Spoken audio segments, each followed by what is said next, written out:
काशी में 18 लाख लोगों को कबीर एक जुलाहे ने 3 दिन तक भंडारा खिलाया। वही कार्य अब हरियाणा के एक संत दोहराने जा रहे हैं। क्या आपको ये विश्वास करने योग्य बात नहीं लग रही? लेकिन ये वास्तविकता बनने जा रही है। आज आपको बताएंगे इससे जुड़ी पूरी जानकारी। जगत गुरु तत्वदर्शी संत रामपाल जी महाराज जी विश्व प्रसिद्ध परोपकारी संत हैं। संत रामपाल जी सच्चे आध्यात्मिक संत तो हैं ही, साथ ही अपने समाज सुधार के कार्यों के कारण भी जगत प्रसिद्ध हैं। उनके लाखों अनुयायी हैं। संत रामपाल जी कबीर परमेश्वर जी के 13वें पंथ के संत और वर्तमान सदगुरु हैं। भारत में संत रामपाल जी के 9 सतलोक आश्रम हैं। ये आश्रम आध्यात्मिक ज्ञान की खान है।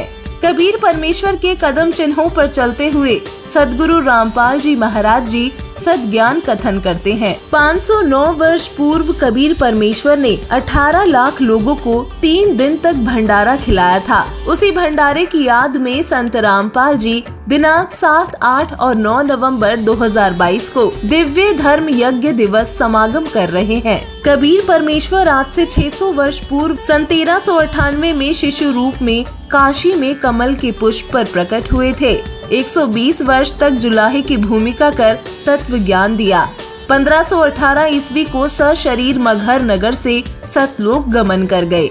पृथ्वी पर रहकर परमात्मा कबीर जी ने अनेकों दिव्य लीलाएं की। इनमें से एक है केशव भंडारा, जो संत रामपाल जी दिव्य धर्म यज्ञ दिवस के नाम से मनाने जा रहे हैं। 600 वर्ष पूर्व कबीर परमेश्वर जी के 64 लाख शिष्य हुए थे, जिनमें से एक था दिल्ली का बादशाह सिकंदर लोदी।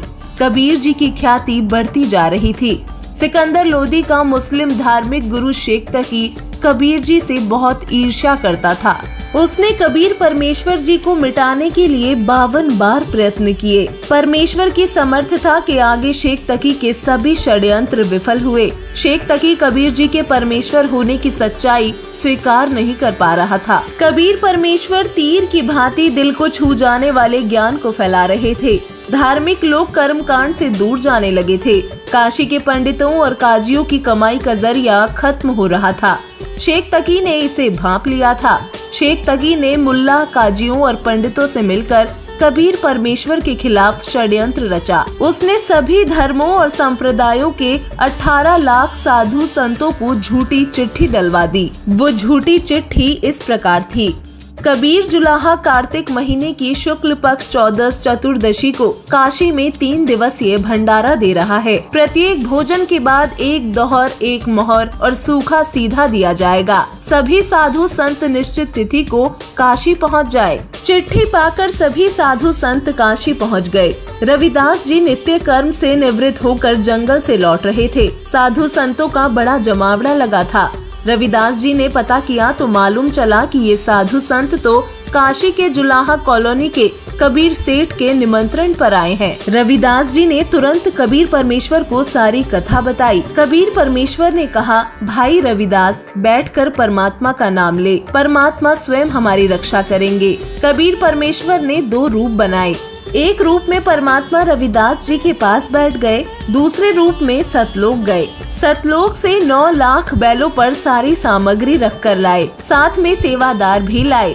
स्वयं केशव बंजारे के रूप में वापस काशी आ गए। परमात्मा कबीर ने क्षण भर में सारी व्यवस्था की। 18 लाख लोगों को अति मोहन स्वादिष्ट भोजन भंडारा कराया। शेख तकी ने सोचा था गरीब जुलाहा कबीर भंडारा कराने में असमर्थ होगा, भंडारा नहीं दे पाने पर राजा की नजरों में गिर जाएगा। भंडारे में आए साधु संत भी कबीर जी को बुरा भला कहेंगे। प्रताड़ित जुलाहा कबीर काशी छोड़कर भाग जाएगा। उधर झूठी चिट्ठी पाकर सिकंदर लोधी भी शेख तकी के साथ काशी में आए। सिकंदर लोधी और शेख तकी ने देखा कि विशाल भंडारा चल रहा है। साधु संतों को स्वादिष्ट भोजन परोसा जा रहा है। चिट्ठी में लिखे अनुसार सभी को एक मोहर, एक दोहर दी जा रही है। सूखा सीधा अर्थात सूखा अनाज जैसे गेहूं, चावल, दालें और मोहर 10 ग्राम के सोने की मुद्रिका तथा दोहर अच्छा मोटा कंबल भी प्रत्येक भंडारे के बाद दिया जा रहा है। ये सब देख शेख तकी जल भुनकर राख हो गया।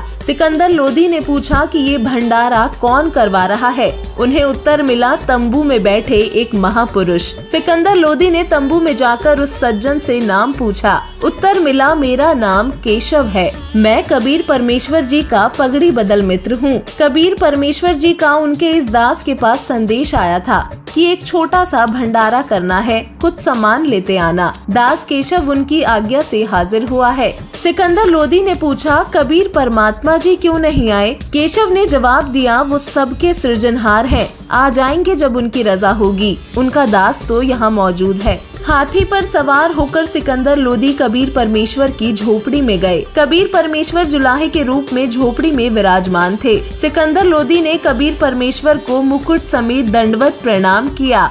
उनसे भंडारे में चलने का आग्रह किया। कबीर जी ने पहले मना कर दिया, लेकिन सिकंदर लोधी के अति आग्रह करने पर कबीर परमेश्वर भंडारे में चलने को उठे। उनके ऊपर आकाश से पुष्पों की वर्षा हुई। एक सुंदर मुकुट कबीर जी के सिर पर सुशोभित हो गया। कबीर जी सिकंदर लोधी और रविदास जी के साथ हाथी पर सवार होकर भंडारे में पहुँचे। बादशाह सिकंदर लोधी कबीर परमेश्वर पर चवर ढुला रहा था। कबीर जी ने भंडारे में सभी को दर्शन देकर कृतार्थ किया। सबने कबीर परमेश्वर की जय जयकार की। कबीर परमेश्वर ने 8 पहर यानी पूरे 24 घंटे सत्संग किया। केशव जी और कबीर परमेश्वर जी के बीच वार्तालाप हुआ। कबीर जी ने बताया कि वो स्वयं परमेश्वर हैं, पूर्ण समर्थ हैं, सभी कुछ उनका बनाया हुआ है। वो काल के लोक से अपनी पुण्य आत्माओं को मुक्त कराने आते हैं।